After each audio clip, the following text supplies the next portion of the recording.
نحمده ونصلي على رسوله الكريم اما بعد فاعوذ بالله من الشيطان الرجيم بسم الله الرحمن الرحيم رب اشرح لي صدري ويسر لي امري واحلل عقدة من لساني يفقهوا قولي.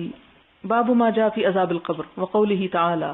عذاب قبر کا بیان اور اللہ تعالیٰ کا فرمان ہے اذ الظالمون فی غمرات الموت، جب ظالم لوگ موت کی ڈبکیاں لگا رہے ہوں گے، موت میں ڈوبے جا رہے ہوں گے، گرفتار ہو رہے ہوں گے. والملائکۃ، اور فرشتے، باسطوا، پھیلائے ہوئے ہوں گے، ایدیہم، اپنے ہاتھ. کیا کہیں گے؟ اخرجوا انفسکم، نکالو اپنی جانیں. الیوم تجزون، آج تم جزا دیے جاؤ گے. عذاب الہون، ذلت کا عذاب. قال ابو عبداللہ، امام بخاری کہتے ہیں الہون هو الہوان، کہ ہون کیا ہے؟ ہوان یعنی ذلت. والہون، اور ہون اگر آئے یعنی ہون تو ذلت ہے، اور ہون کیا ہے؟ الرفق، نرمی کرنا. یعنی لفظ کی شکل ایک ہی ہے لیکن زبر پیش میں فرق ہے. وقولہ جل ذکرہ، اور اللہ سبحانہ وتعالیٰ کا فرمان ہے سنعذبہم مرتین، ہم ان کو 2 دفعہ عذاب دیں گے. ثم یردون الی عذاب عظیم، پھر ان کو عذاب عظیم کی طرف لے جایا جائے گا. 2 دفعہ کون سا؟ یعنی کفار کو دنیا میں بھی عذاب ہوگا، پھر قبر میں، اور پھر عذاب عظیم. تو اس سے کیا پتہ چلتا ہے؟ اس کی تفسیر بالکل واضح ہے کہ ایک عذاب دنیا کا اور دوسرا قبر کا اور تیسرا قیامت کا عذاب عظیم. وقولہ تعالی وحاق بآل فرعون سوء العذاب، آل فرعون کو شدید عذاب نے گھیر لیا. النار، کیا ہے وہ عذاب؟ آگ. یعرضون علیہا غدوا وعشیا، جس پر وہ صبح شام پیش کیے جاتے ہیں. ویوم تقوم الساعہ، اور جس دن قیامت قائم ہوگی. ادخلوا آل فرعون اشد العذاب، آل فرعون کو شدید ترین عذاب میں داخل کرو. اس سے کیا پتہ چلتا ہے کہ قبر کا عذاب قیامت کے عذاب سے ہلکا ہے. آل فرعون ڈوب کے مری تھی نا پانی میں، تو پانی میں کون سی آگ ہے؟ لیکن قرآن کہتا ہے کہ ان کو آگ پر پیش کیا جا رہا ہے، یعنی ان کو وہاں بھی عذاب دیا جا رہا ہے. اور بہت سے لوگ بڑی دلیری سے کہتے ہیں جی قرآن میں کہاں عذاب قبر لکھا ہے؟ اگر لفظ قبر نہیں لکھا تو ان عذابوں سے کیا پتہ چلتا ہے؟ آل فرعون اس وقت کہاں ہے؟ خواہ وہ پانی کے سمندر میں ہی اس کے ذرات ہیں، لیکن پانی بھی تو آگ بن جاتا ہے نا، پانی میں بھی تو صلاحیت موجود ہے کہ جس سے آگ نکل سکتی ہے. حدثنا حفص بن عمر حدثنا شعبہ عن علقمة بن مرثد عن سعد بن عبیدہ عن البراء بن عازب رضی اللہ عنہما عن النبی صلی اللہ علیہ وسلم قال اذا اقعد المؤمن فی قبرہ، کہ مومن جب اپنی قبر میں بٹھایا جاتا ہے، اتیا تو پھر لایا جاتا ہے. ثم شہد اللہ الہ الا اللہ وان محمد رسول اللہ فذلک قولہ، تو اس وقت جب مومن یہ کلمہ پڑھتا ہے تو اس وقت اس کا معنی کیا ہے؟ یہی جو قرآن پاک کی آیت ہے یثبت اللہ الذین آمنوا بالقول الثابت، کہ اللہ تعالیٰ اہل ایمان کو اس ثابت بات کے ذریعے ثابت قدم رکھے گا، اور وہ ہے لا الہ الا اللہ. یعنی دنیا میں لا الہ الا اللہ پڑھ کر وہ جم گیا، استقامت اختیار کی اس نے توحید پر، یہی توحید اس کو قبر میں کام دے گی، اور قبر میں وہ فرشتوں کے سوال سے گھبرائے گا نہیں، بلکہ کیا کرے گا؟ استقامت کے ساتھ جمع رہے گا. حدثنا محمد بن بشار حدثنا غندر حدثنا شعبہ بهذا وزاد یثبت اللہ الذین آمنوا نزلت فی عذاب القبر. اور شعبہ کیا کہتے ہیں کہ یہ آیت اتری ہی عذاب قبر کے بارے میں. حدثنا علی بن عبداللہ حدثنا یعقوب بن ابراہیم حدثنی ابی عن صالح حدثنی نافع ان ابن عمر رضی اللہ عنہما اخبرہ قال اطلع النبی صلی اللہ علیہ وسلم علی اہل القلیب فقال وجدتم ما وعد ربكم حقا فقیل له تدعوا امواتا فقال ما انتم باسمع منه ولكن لا يجيبون. کہ بدر کے جو کنواں تھا، اندھا کنواں جس میں کافر ڈالے گئے تھے، تو آپ نے ان کو جھانک کے فرمایا کیا تم نے اپنے رب کا وعدہ سچ پایا؟ تو آپ سے پوچھا گیا کہ آپ مردوں سے بات کر رہے ہیں. فقالا، تو آپ نے فرمایا ما انتم باسمع، تم کچھ زیادہ نہیں سنتے، منہم، ان سے، ولکن لا یجیبون، لیکن مردے جواب نہیں دے سکتے. حدثنا عبداللہ بن محمد حدثنا سفیان عن ہشام بن عروہ عن ابیہ عن عائشہ رضی اللہ عنہا قالت انما قال النبی صلی اللہ علیہ وسلم انہم لیعلمون الآن انما کنت اقول لهم حق. اور دوسری روایت میں حضرت عائشہ کی کیا آتا ہے؟ آپ نے ان کنویں والوں سے کیا فرمایا کہ یہ اب جانتے ہیں کہ جو میں کہہ رہا ہوں بالکل سچ تھا، یعنی جو میں ان سے کہتا تھا وہ سچ تھا. وقد قال اللہ تعالی، اللہ تعالیٰ نے فرمایا انک لا تسمع الموتى، کہ آپ مردوں کو سنوا نہیں سکتے. یعنی حضرت عائشہ نے کیا فرمایا کہ مردے سنتے نہیں، لیکن حضور صلی اللہ علیہ وسلم کا ان کو سنوانا ہمارے سنوانے سے مختلف ہے. یعنی آپ نے جب ان کو خطاب کیا تو آپ کا خطاب ان کو سنوایا جا رہا تھا. حدثنا عبدان اخبرانی ابی عن شعبہ سمعت الاشعث عن ابيه عن مسروق عن عائشة رضي الله عنها ان يهودية دخلت عليها فذكرت عذاب القبر فقالت لها اعاذك الله من عذاب القبر فسألت عائشة رسول الله صلى الله عليه وسلم عن عذاب القبر فقال نعم عذاب القبر. قالت عائشة رضي الله عنها فما رأيت رسول الله صلى الله عليه وسلم بعد صلى صلاة الا تعوذ من عذاب القبر، کہ اس کے بعد جب بھی میں نے آپ صلی اللہ علیہ وسلم کو نماز کے بعد دعا مانگتے دیکھا تو آپ عذاب قبر سے ضرور پناہ مانگتے تھے. وزاد غندر عذاب القبر حق، اور غندر کہتے ہیں کہ عذاب قبر جو ہے بالکل برحق ہے. حدثنا يحيى بن سليمان حدثنا ابن وهب قال اخبرني يونس عن ابن شهاب اخبرني عروة بن الزبير انه سمع اسماء بنت ابي بكر رضي الله عنهما تقول، حضرت اسماء یہ حدیث روایت کرتی ہیں کیا قام رسول اللہ صلی اللہ علیہ وسلم کہ نبی صلی اللہ علیہ وسلم کھڑے ہوئے خطیبا خطبہ دینے کو، فذکر فتنۃ القبر، تو آپ نے فتنہ قبر کا ذکر کیا، التی یفتتن فیہا المرء، جس میں ایک انسان آزمایا جاتا ہے، یعنی اس امتحان کو ہر ایک کو پار کرنا ہے. فلما ذکر ذالک، آپ صلی اللہ علیہ وسلم نے جب اس کا ذکر کیا، ضج المسلمون ضجۃ، تو مسلمان چیخ چیخ کے رونے لگے. ظاہر ہے ان کو آپ کی بات ایسے تھوڑی لگتی تھی جیسے ہم کو لگتی ہے کہ دل پہ اترے ہی نہ، وہ آپ کی ہر بات کو سچ سمجھتے تھے. لہذا جب آپ نے یہ فرمایا تو مسلمان چیخ چیخ کے دھاڑے مار مار کے روئے کہ ہم میں سے ہر شخص آزمایا جائے گا اور ہر ایک کو یہ دن دیکھنا ہوگا. حدثنا عیاش بن الولید حدثنا عبد الاعلی حدثنا سعید عن قتادہ عن انس بن مالک رضی اللہ عنہ انه حدثهم ان رسول اللہ صلی اللہ علیہ وسلم قال ان العبد اذا وضع في قبره وتولى عنه اصحابه وانه لا يسمع قرآن آلهم، کہ مردے کو جب دفن کیا جاتا ہے تو اس وقت مردہ جانے والوں کی جوتوں کی آواز سن رہا ہوتا ہے. اتاہ ملکانی، دو فرشتے آتے ہیں، فیقعدانہ، اسے اٹھا کے بٹھاتے ہیں، فیقولان، پھر کہتے ہیں ما کنت تقول فی ھذا الرجل، اس شخص کے بارے میں تم کیا کہتے ہو، محمد صلی اللہ علیہ وسلم.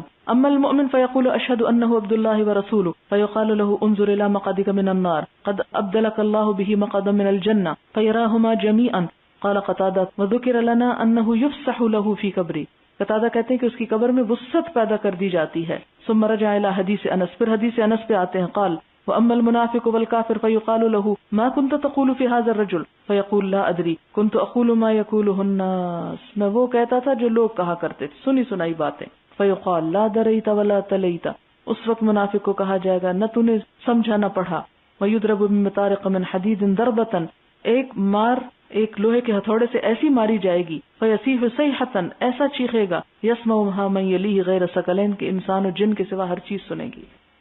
باب التعوذ من عذاب القبر، عذاب قبر سے پناہ مانگنا. حدثنا محمد بن المثنى اخبرنا يحيى حدثنا شعبہ قال حدثني عون بن ابي جحيفة عن ابيه عن البراء بن عازب عن ابي ايوب رضي الله عنهم قال خرج النبي صلی اللہ علیہ وسلم وقد وجبت الشمس، نبی صلی اللہ علیہ وسلم نکلے اور سورج ڈوبنے والا تھا. فسمع صوتا، ایک آواز سنی. فقال یہود تعذب فی قبورها، آپ نے فرمایا یہود کو ان کی قبروں میں عذاب ہو رہا ہے. وقال النضر اخبرنا شعبہ حدثنا عون سمعت ابی قال سمعت البراء عن ابی ایوب عن النبی صلی اللہ علیہ وسلم. یہ دوسری روایت سے بھی حدیث آئی ہے. حدثنا معلى حدثنا وهيب عن موسى بن عقبہ قال حدثتني ابنة خالد بن سعید بن العاص انها سمعت النبي صلی اللہ علیہ وسلم وهو يتعوذ من عذاب القبر، کہ خالد بن سعید بن عاص کی بیٹی ام خالد کہتی ہیں کہ انہوں نے حضور صلی اللہ علیہ وسلم کو عذاب قبر سے پناہ مانگتے ہوئے سنا. حدثنا مسلم بن ابراہیم حدثنا ہشام حدثنا یحییٰ عن ابی سلمہ عن ابی ہریرہ رضی اللہ عنہ قال کان رسول اللہ صلی اللہ علیہ وسلم یدعو، کیا دعا مانگتے تھے آپ؟ اللہم انی اعوذ بک من عذاب القبر ومن عذاب النار ومن فتنة المحیا والممات ومن فتنة المسیح الدجال، کہ اے اللہ قبر، آگ، زندگی، موت اور مسیح الدجال کے فتنوں سے اور عذاب سے پناہ مانگتا ہوں. باب عذاب القبر من الغیبت والبول، غیبت اور پیشاب کی وجہ سے عذاب قبر. حدثنا قتیبہ حدثنا جریر عن الاعمش عن مجاہد عن طاووس عن ابن عباس رضی اللہ عنہما مر النبی صلی اللہ علیہ وسلم على قبرین فقال انہما لا يعذبان وما يعذبان في كبير ثم قال بلى اما احدهما فكان يسعى بالنميمة واما الاخر فكان لا يستتر من بوله. قال ثم اخذ عودا رطبا فكسره باثنين ثم غرز كل واحد منهما على قبر ثم قال لعله يخفف عنهما ما لم ييبسا. باب المیت یعرض علیہ بالغداة والعشی، یعنی مردے کے سامنے اس کا ٹھکانہ صبح شام دکھایا جاتا ہے. حدثنا اسماعیل قال حدثني مالك النافع عن عبد الله بن عمر رضي الله عنهما ان رسول الله صلى الله عليه وسلم قال ان احدكم اذا مات اريد عليه مقعده بالغداة والعشی، کہ جب تم میں سے کوئی مر جاتا تو اس کا ٹھکانہ مقعد یعنی اس کے رہنے کی جگہ صبح شام اس کو دکھائی جاتی ہے. ان کان من اہل الجنہ فمن اہل الجنہ، یعنی اگر اہل جنت میں سے تو جنت میں سے دکھایا جاتا، وان کان من اہل النار فمن اہل النار، اگر دوزخی ہے تو دوزخ والوں میں سے، فیقال ھذا مقعدک حتی یبعثک اللہ الی یوم القیامہ، اسے کہا جاتا ہے یہ ہے تیرا ٹھکانہ یہاں تک کہ اللہ تجھے قیامت کے دن اٹھا لے۔ باب کلام المیت علی الجنازہ، میت کا جنازے پر بات کرنا۔ حدثنا قتيبة حدثنا الليث عن سعيد بن ابي سعيد عن ابي انه سمع ابا سعيد الخدري رضي الله عنه يقول قال رسول الله صلى الله عليه وسلم اذا وضعت الجنازة فاحتملها الرجال، جب جنازہ رکھ دیا جاتا ہے اور لوگ اس کو اٹھا لیتے ہیں على اناقهم اپنی گردنوں پر، فان كانت صالحة اگر وہ نیک ہوتا ہے قالت قدموني قدموني، تو کہتا ہے مجھے آگے لے جاؤ آگے لے جاؤ۔ اب آپ میت کی یہ بات سنتے ہیں، آپ کو تو نہیں سنائی تھی، اس سے یہ پتہ چلتا ہے کہ یہ ہوتا سب کچھ ہے لیکن مرنے کے بعد ہمارا اور اس کا رشتہ کٹ جاتا ہے، برزخ حائل ہو جاتا ہے، ہم اس کو وہ حیثیت نہیں دے سکتے جو ایک زندہ انسان کو دے سکتے ہیں، لہذا اس کی کیفیات اور ہماری کیفیات ایک ہو سکتی ہے کیونکہ جسم اور جان جو ایک ہے، لیکن وہ کس انداز میں اور کہاں کیا ہوتا ہے ہمارے سے اب اس کا رشتہ نہیں رہتا باقی۔ وَإِنْ كَانَتْ غَيْرَ صَالِحَةٍ قَالَتْ يَا وَيْلَهَا أَيْنَ تَذْهَبُونَ بِهَا يَسْمَعُ صَوْتَهَا كُلُّ شَيْءٍ إِلَّا الْإِنسَانَ وَلَوْ سَمِعَهَا لَصَعِقَ۔ باب ما قیل فی اولاد المسلمین، باب جو کہا گیا مسلمانوں کی اولاد یعنی نابالغ اولاد کے بارے میں۔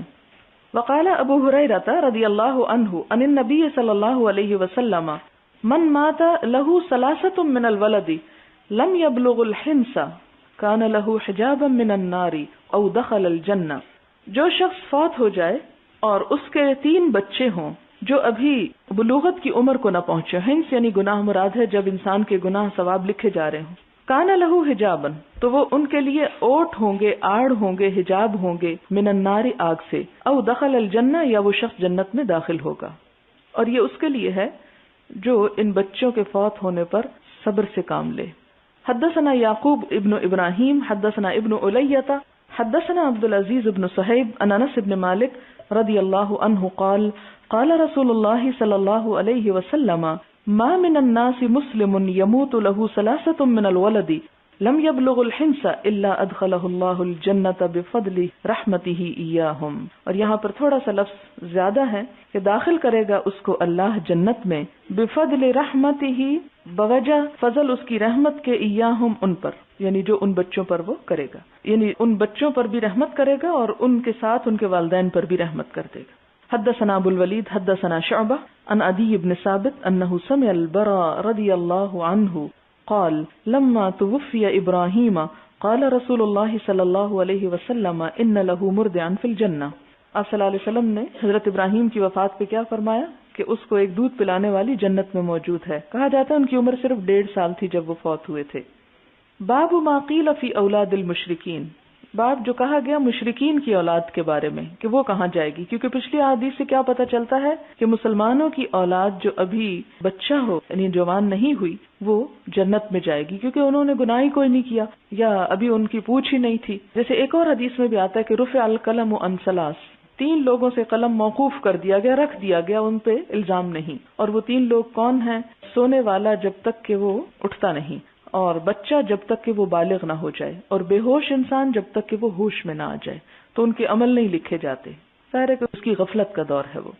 باب ما قیل فی اولاد المشرکین، مشرکین کی اولاد کے بارے میں بیان۔ حدثنا حبان اخبرنا عبداللہ اخبرنا شعبہ عن ابی بشر عن سعید بن جبیر عن ابن عباس رضی اللہ عنہم قال سئل رسول اللہ صلی اللہ علیہ وسلم عن اولاد المشرکین فقال اللہ اذ خلقهم اعلم بما كانوا عاملین۔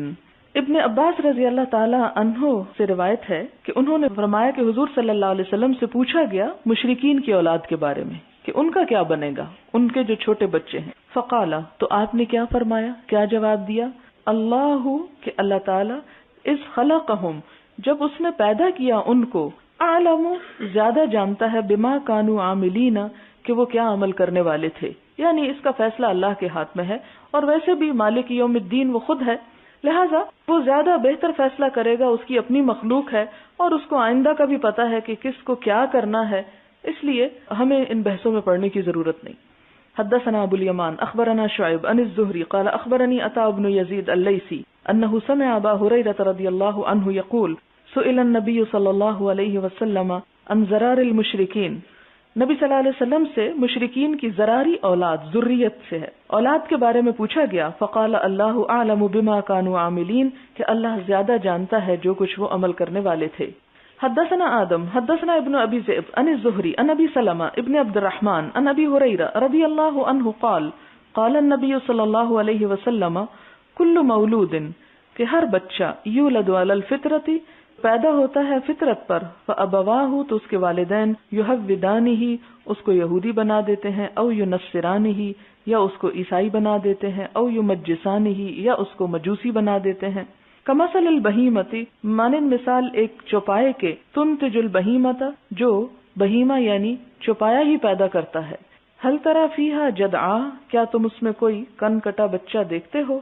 یعنی اللہ تعالیٰ کسی انسان کو یہودی یا عیسائی بنا کے پیدا نہیں کرتا، بلکہ فطرتاً اسلام ہی پر پیدا کرتا ہے۔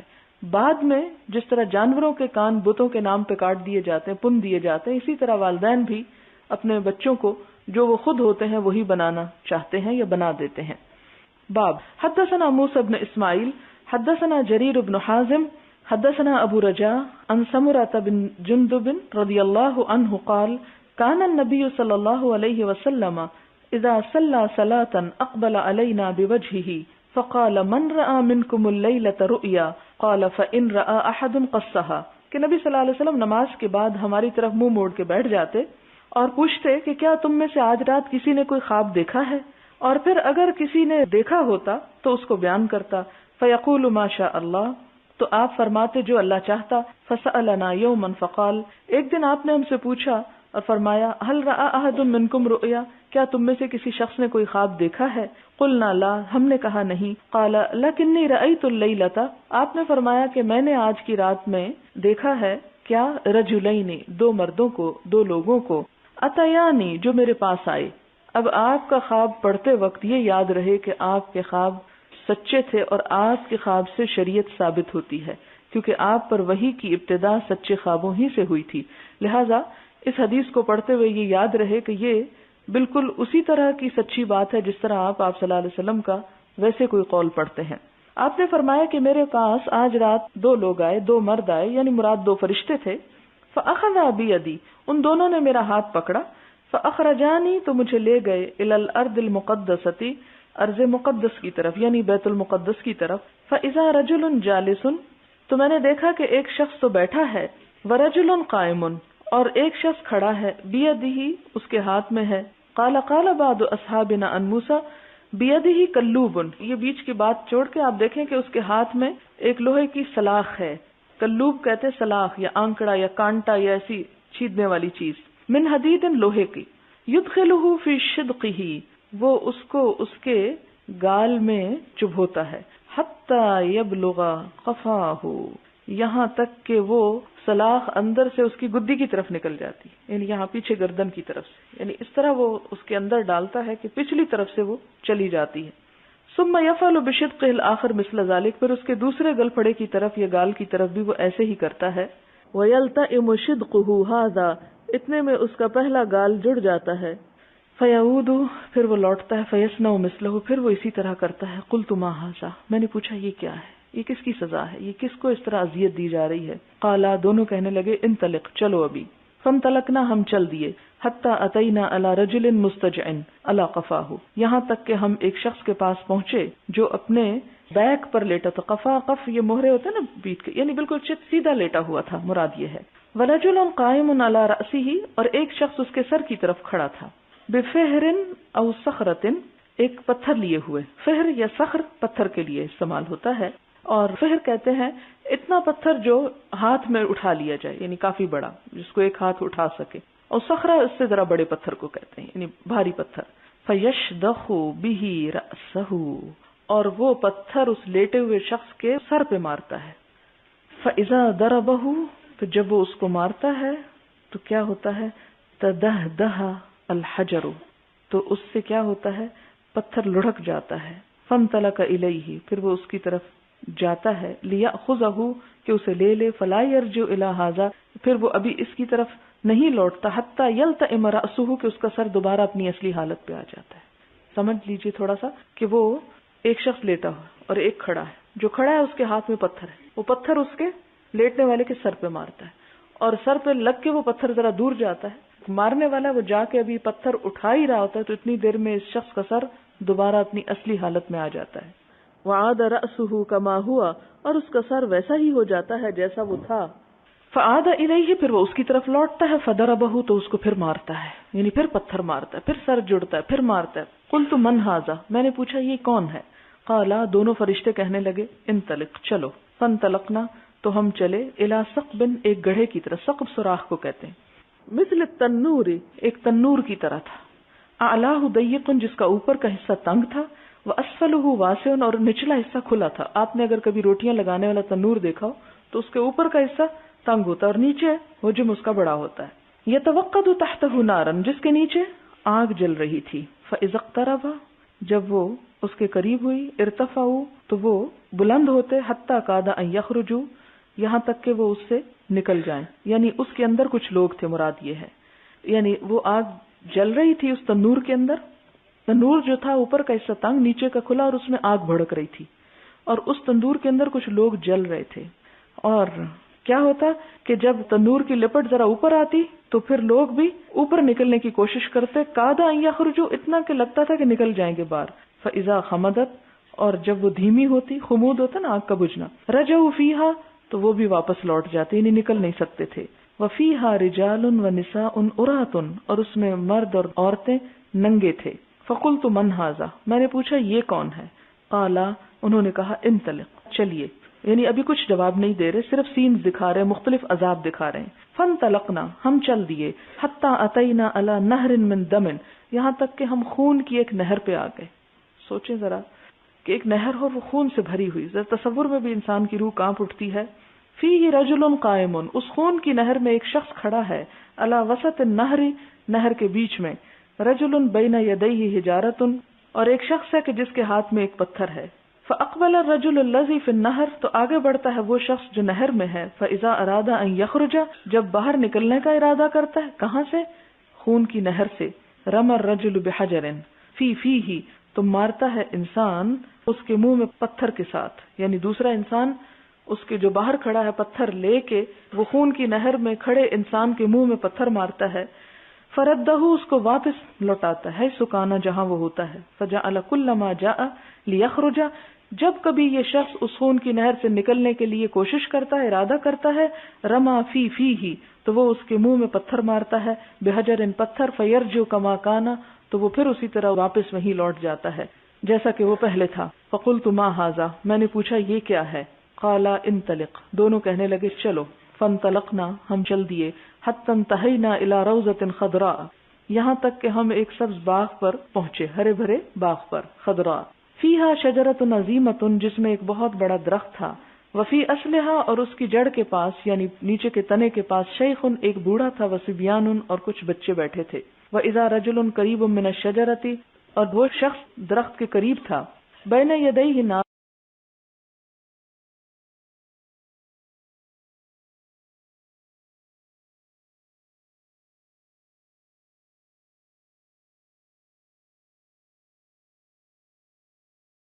اس کے سامنے آگ تھی. یوں کہ دہا، جس کو وہ جلا رہا تھا یا سلگا رہا تھا. فصعدا بی فی الشجرۃ، تو یہ دونوں جو میرے ساتھی تھے مجھے درخت میں لے گئے، یعنی درخت پہ چڑھے. وہ ادخلانی دارا، اور مجھے ایک ایسے گھر میں داخل کر دیا. لم ار قط، میں نے کبھی نہ دیکھا تھا. احسن منہا، اس سے خوبصورت گھر. یعنی فرشتے آپ صلی اللہ علیہ وسلم کو درخت پہ چڑھا کے دوسری طرف ایک خوبصورت ترین گھر میں لے گئے. فیہا رجال شیوخ، جہاں بوڑھے مرد تھے. وشباب، کچھ نوجوان تھے. ونساء، عورتیں بھی تھیں. وصبیان، اور بچے. ثم اخرجانی منہا، پھر انہوں نے اس سے مجھے نکال لیا. فصعدا بی الشجرۃ، مجھے درخت پہ لے چڑھے. فادخلانی دارا، پھر مجھے ایک ایسے گھر میں داخل کیا. یا احسن و افضل، جو اس سے بھی زیادہ اچھا اور بہتر تھا. فیہا شیوخ و شباب، جس میں بوڑھے بھی تھے اور نوجوان بھی تھے. قلت، میں نے کہا طوفتمانی اللیلہ، تم نے آج رات مجھے خوب گھمایا، طواف کرایا، یعنی جگہ جگہ پھرایا. فاخبرانی اما رأیت، مجھے بتاؤ تو صحیح جو میں نے دیکھا ہے، یعنی وہ سب مجھے دکھایا کیا تم نے، اس کے بارے میں خبر دو. قالا، وہ دونوں کہنے لگے نعم، اچھا. اما الذی رأیتہ، وہ شخص جس کو آپ نے دیکھا. یشق شدقہ، کہ جس کا گال چیرا جا رہا تھا. فکذاب، تو یہ جھوٹا انسان ہے، یہ جھوٹ بولنے والے کی سزا ہے.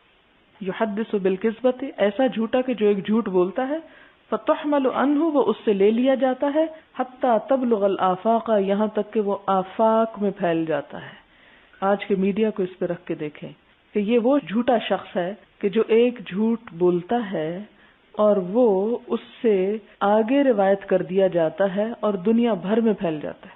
اب دیکھیں کہ ہمارے اخبار کیا کرتے ہیں، کسی ایک شخص پہ ایک جھوٹا الزام لگا دیتے ہیں، بعض لوگ جھوٹے بیان دوسروں کے خلاف دے دیتے ہیں اور وہ کس طرح لاکھوں کی تعداد میں سرکولیٹ ہو کے گھر گھر پہنچ جاتے ہیں اور اس شخص کی بدنامی کا سبب بنتے ہیں. اور ہماری سیاست میں تو افسوس کے ساتھ کہنا پڑتا ہے کہ یہی کھیل کھیلا جاتا ہے. تو کہا گیا کہ یہ وہ جھوٹا، یعنی ایک تو عام جھوٹ بولنا ہے اور ایک ایسا جھوٹ بولنا ہے کہ جو ہر جگہ پر پھیل جائے، یعنی ایک جھوٹی بات. اسی طرح آپ دیکھیں کہ اسلام کے خلاف جو جھوٹا پروپیگنڈا ہوا وہ بھی تو یہی ہے کہ ایک جھوٹی بات کی گئی یا کہی گئی اور وہ ہر شخص کی زبان پہ پھر گئی. فَيُصْنَعُ بِهِ مَا رَأَيْتَ إِلَى يَوْمِ الْقِيَامَةِ، تو اس شخص کے ساتھ قیامت کے دن تک یہی کچھ کیا جاتا رہے گا. وَالَّذِي رَأَيْتَهُ يُشْدَخُ رَأْسُهُ، اور وہ شخص کے جس کے بارے میں تم نے دیکھا کہ اس کا سر پھوڑا جا رہا تھا، فَرَجُلٌ عَلَّمَهُ اللَّهُ الْقُرْآنَ، تو ایسا شخص کہ جس کو اللہ نے قرآن سکھایا، فَنَامَ عَنْهُ بِاللَّيْلِ، تو وہ اس کے ساتھ رات کو سو جاتا ہے، یعنی پڑھتا نہیں ہے اس کو. وَلَمْ يَعْمَلْ فِيهِ بِالنَّهَارِ، اور دن میں اس پر عمل نہیں کرتا، یعنی نماز کی بھی پابندی نہیں کرتا، کیونکہ رات میں دو نمازیں، ایک فجر کی نماز ہے اور ایک عشاء کی نماز ہے. تو ان دونوں نمازوں میں آپ دیکھیں کہ قرآن کی طویل قرات ہوتی ہے. تو قرآن پڑھنے کے بعد اس کو رات کو نہیں پڑھتا، یعنی ان کی طرف توجہ نہیں دیتا. دوسری بات یہ ہے کہ قرآن اور رات کا بہت باہم تعلق ہے. اس کی وجہ یہ ہے کہ کوئی بھی علم اس وقت تک پکتا نہیں جب تک کہ اس کے لیے جاگا نہ جائے، اور صرف دن میں پڑھ لینے سے اور پڑھ جانے سے بھی کام نہیں چلتا. یعنی ایسے وقت میں جب دوسرے سو جائیں، اور پھر آپ دیکھیں اگر سارا سال ہم نہیں کر سکتے تو خدا کے لیے رمضان کو تو ہاتھ سے نہ جانے دیں. اور میں اس موقع پر اپنی بیٹھی ہوئی ہر اس شاگرد کو تلقین کروں گی جو بھی قرآن پڑھا رہی ہے کہ خدا کے لیے تراویح کی نماز کو اپنے لیے فرض سمجھے. یعنی فرض ہے تو نہیں، لیکن بعض چیزیں بعض لوگوں کے لیے ایک فرض ہی کا درجہ رکھتی ہیں. سارا سال تو وہ نفل ہی ہیں، آپ نہیں پڑھتے تو الگ بات ہے.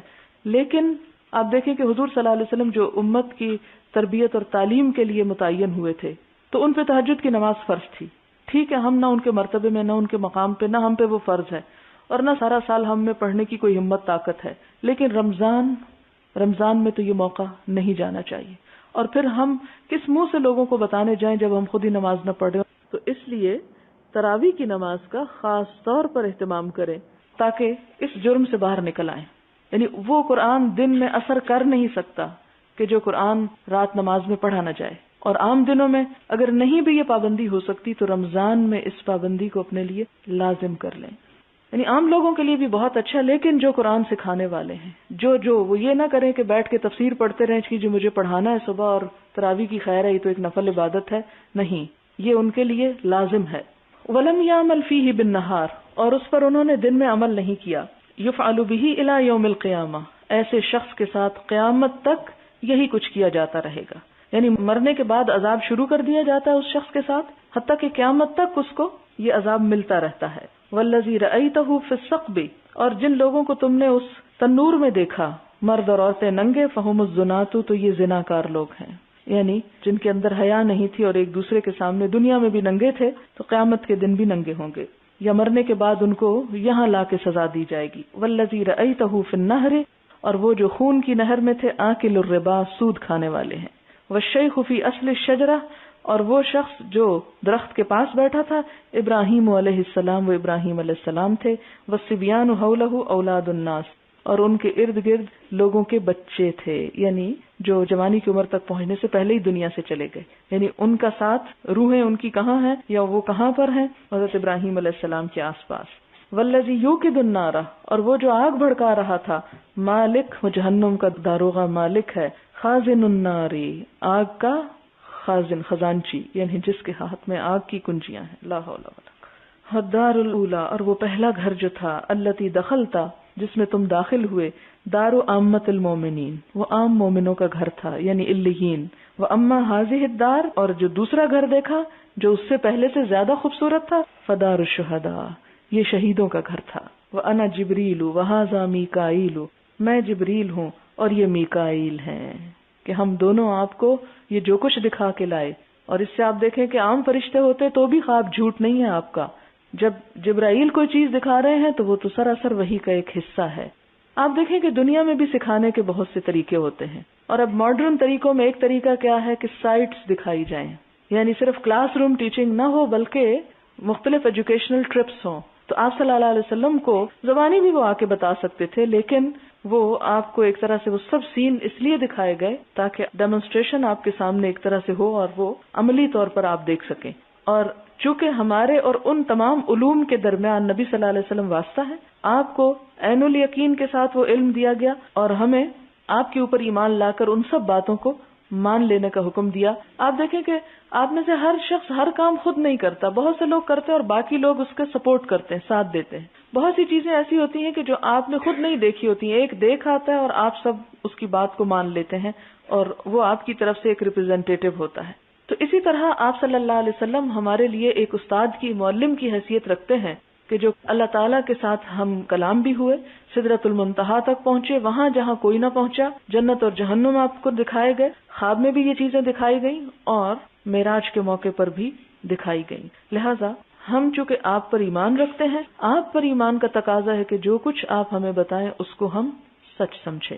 وَأَنَا جِبْرِيلُ وَهَذَا مِيکائیل فَارْفَعْ رَأْسَكَ، اپنا سر اٹھائیے. فَرَفَعْتُ رَأْسِي، میں نے جب سر اٹھایا، فَإِذَا فَوْقِي مِثْلُ السَّحَابِ، تو میں نے اپنے اوپر بادل کی طرح کی چیز دیکھی. قالا، دونوں نے کہا، ذاک منزلک، یہ آپ کا گھر ہے، یعنی آپ کا مقام، آپ کی جگہ. قلت دعانی ادخل منزلی، میں نے کہا کہ مجھے چھوڑ دو کہ میں اپنے گھر میں جاؤں. قالا، وہ کہنے لگے، انہ بقی لک عمر، آپ کی ابھی کچھ عمر باقی ہے، لم تستکملہ، جس کو آپ نے پورا نہیں کیا. فلو استکملت، اگر آپ اس کو پورا کر لیتے، اتیت منزلک، تو آپ اپنے گھر میں آ جاتے. یہ ساری حدیث امام بخاری ایک جملے کے لیے لائے ہیں کہ بچے کہاں ہوں گے، لیکن اس سے ہمیں اور بھی بہت سا استفادہ ہو گیا.